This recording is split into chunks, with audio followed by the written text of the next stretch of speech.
take your time and say whatever you need to say.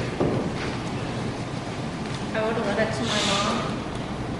Dear Mom, they say everything happens for a reason, but what I don't understand is why this had to happen to you. You brought light into our family. I miss the days we was just lying in bed and I would read to you. Or when all of us kids would make popcorn and just watch the movie together. Mom, you did so much for us, and now it's gone.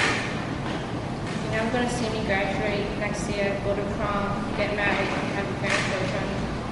I love going for rides in your convertible and blast your favorite music with my hair blowing in the wind.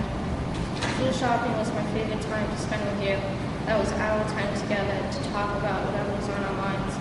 I don't have that anymore though. I remember when I was in preschool and you dropped me off in the mornings. I would watch you leave and I would just start crying. I would cry because I was scared you were going to die in a car crash. And as I look back to that day, my worst fear happened. I'm so lost. I don't feel like I'm the same person as before. A chunk of me died. Our family isn't the same anymore. I feel like we're just strangers living in the same home. It makes me so mad though. You were never like that. You always went on vacation somewhere, and you and Dad always made sure we had fun, and we did. I couldn't have asked for a better mother. There isn't a day that goes by that I don't think of you. You were and still are a special person to so many people. Your kindness, by the way you helped out other people. You would pay for other people's meals, like at Zip's Diner. You would tell the waitress not to tell them, just by the look on their faces, it inspired me. People tell me I look like you so much. You always told me that, and I never believed you until now. Wherever you are now, I hope it's wonderful. Some days I will drive home from Jesse's house and just start talking to you. I don't know if you hear me or not, but I hope you can. If something's on my mind about you, I tell you. Even though I don't get an answer, I still feel better than maybe you heard me. Honestly, it doesn't feel like you're gone. Some days I feel like you're still at work or out with family, but I tell myself you're never coming home. I think about your killer. I wonder if he knows what kind of pain my family is in. Does he ever think about what he's done? Has he ever thought about apologizing to us? Mom, you didn't die in an accident. You were killed. I can just write thousands of stories about you. I'm mad at myself though.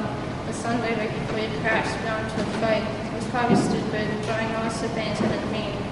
I'm mad because I never got the chance to say sorry.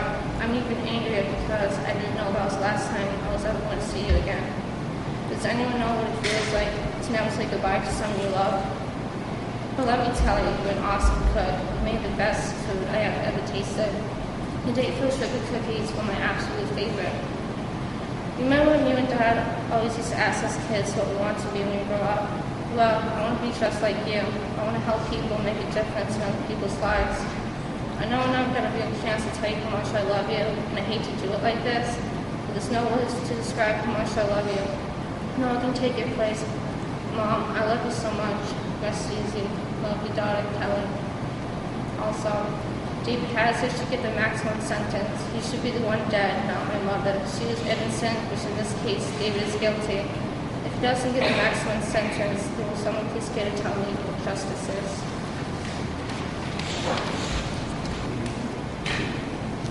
My mom was a wonderful woman that didn't deserve being killed like this. She was innocent and didn't drink and do drugs. She had a respectful mouth and never swore or used bad language. My mom was always positive, always willing to see the best in people, and willing to help them out. She knew exactly what to say to make us feel better. She knew best how to comfort each one of us. Our hearts are breaking now because there is no comfort since she was killed. David Hazard should get the maximum sentence because he has done so much in the past. It shows that he needs to be put away to learn his lesson and not out having fun. He killed my mother because he didn't care about the law or other people's lives. That will never change if he keeps getting off easy. My mom was amazing. She would always help me when I had my downs. We fought sometimes, but we always got over it, and it made us better friends. She was more than a mom. She was my trusted friend. She had such a great personality. She was very patient. She taught us the big important lessons about what was right and wrong. Before she was killed, my mom wanted to help me plant a garden. I had just become a vegetarian. She wanted to show me she cared about my choices. She was really interested and supportive, even though it made meals planning harder. She never teased me or gave me a hard time because she knew how important it was to me. I loved being in the kitchen with my mom and learning how to cook. My mom looked up special recipes just for me, like vegetarian lasagna and grits. My mom was really patient and fun, and she made me laugh a lot when we were together. My mom did karate as a teenager. She really wanted to go to one of our karate classes, but she was killed before she ever got to see me. I would like to see her how well I have done. My mom really wanted me to have my own room and promised me a room of my own if I worked hard in school. When I came home with good grades, she helped me decorate it. She didn't want me to fail at school because she believed I could make something out of my life. She pushed me and pushed me, but I didn't listen for the longest time. In 7th grade summer school, I finally turned things around, and she was so proud of me. She promised to buy me a professional skateboard and took a big chunk out of her paycheck to buy me one because she was so happy for me. My mom loved to feed the birds and had a bunch of farm animals. She was great with animals and took such good care of them. After she was killed, we ended up having to give the farm animals away. We kept the 2 dogs she brought home from work though. One of my mom's Alzheimer patients, Hope, had a little dog which she loved more than anything else. Hope's one wish was that when she passed away, someone would look after a 13-year-old lapdog. My mom promised to take care of Hope's dog even though it was mostly hairless, toothless, and blind. She figured poor Chrissy would probably only live a few weeks anyway. Well, Chrissy lived to a ripe old age of 19. My mom always made sure she had the best of care. Right after my mom adopted Chrissy, she brought home another Alzheimer patient's Pomeranian named Ginger. Ginger was just 6 years old when she came to live with us and was 15 when she died. For the last 3 years of her life, we had to carry Ginger everywhere because she couldn't walk. The week after my mom was killed, Ginger started crawling again. I think she missed my mom and was looking for her. My mom knew how to live life. She knew so many things that we could do together as a family. Sometimes we went out as a family for dinner and I loved it. We don't do that anymore. We don't have the money and everyone is too busy trying to get our work done. We had a pool at home and my mom and I used to goof around in it all the time. I miss the water fights and squirt gun battles we used to have. After my mom was killed, we took down the pool because it wasn't the same without her. I can't tell you the impact Mr. Hazard has had on my family yet.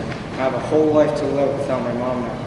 I don't even know yet the things I might want to ask her or the things I might want to show her in the future. I just know she was a great mother and I will always miss her. She didn't deserve to die like this. She loved life and had so much that she still wanted to do. Thank you. Thank you very much. Dear Mom, thank you for adopting me out of foster care and into a good life. Thank you for raising me to be the person I am today. It's been hard without you. I miss talking to you about the farm, music, my day at school. It's going to be hard that you won't see me graduate, get married, or have kids. You set the tone for the family, kept us together, made life fun, took care of us, and made us laugh. I so miss coming home and finding a smoothie waiting for me as an after-school snack. I really miss you at dinner time. Dad is a terrible cook. I don't care if I ever have to eat another hot dog in my life. I miss the Dayfield cookies you used to make and your mac and cheese. You were so good at thinking fun things for all of us.